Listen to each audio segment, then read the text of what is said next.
সকলে মিলে শয়ন নিয়েছেন।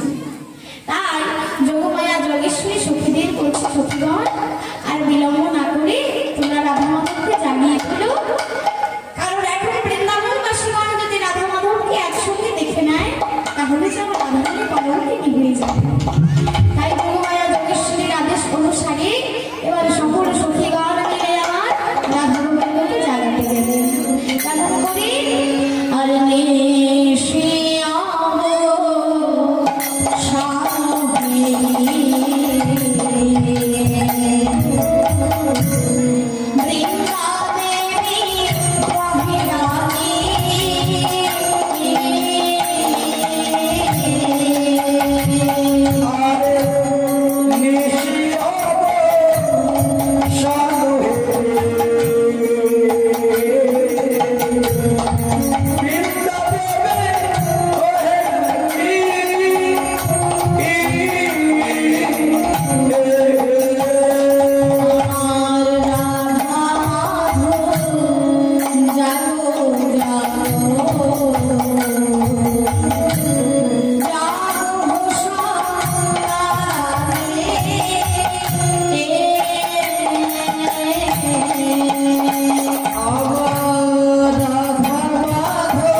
এখন কি তাদের জাগাতে ইচ্ছা করেনি? এক সখী বলছে আরেক সখীকে, যা সখী তুই জাগা, আমি পারবো না। সখীরা বলছে না না আমি না, তুই জাগা। সেই অষ্ট সখী অষ্টদ্বারে দাঁড়িয়ে কেউ তাকে আর রাধা গোবিন্দকে তারা জাগাতে পারছে না। তাই এই সময় ললিতা সখী বলছে ওরে দাঁড়া, আমি রাধা গোবিন্দকে জাগানোর ব্যবস্থা করছি। ললিতা সখী কি করলে, সুখ এবং শাড়ি দুটি পাখি, সেই পাখি দুটির কাছে গিয়ে বলছে হে পাখিগণ, তোমরা প্রতিদিন প্রভাতকালে যা গাও আজও তাই গাও। অর্থাৎ তোমরা সেই অলি কোকিলের ধ্বনি করে আমার রাধা গোবিন্দকে জাগিয়ে তোলো। তাই ললিতা সখী এবং সমস্ত সখী আর ওই সুখ পাখি শাড়ি পাখি দুটিকে সঙ্গে করে নিয়ে সেই অলি কোকিলের ধ্বনি শ্রবণ করে আমার রাধা গোবিন্দ জেগে উঠলেন। এবার রাধা গোবিন্দ জেগে উঠেছে, সকল সখীগণ যুগল মদন দর্শন করে আমার রাধা গোবিন্দর আরতি করছে। কেমন করে? আরে দুর্মুখ নিরভিয়া আনন্দেবী ভর হইয়া।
সবাই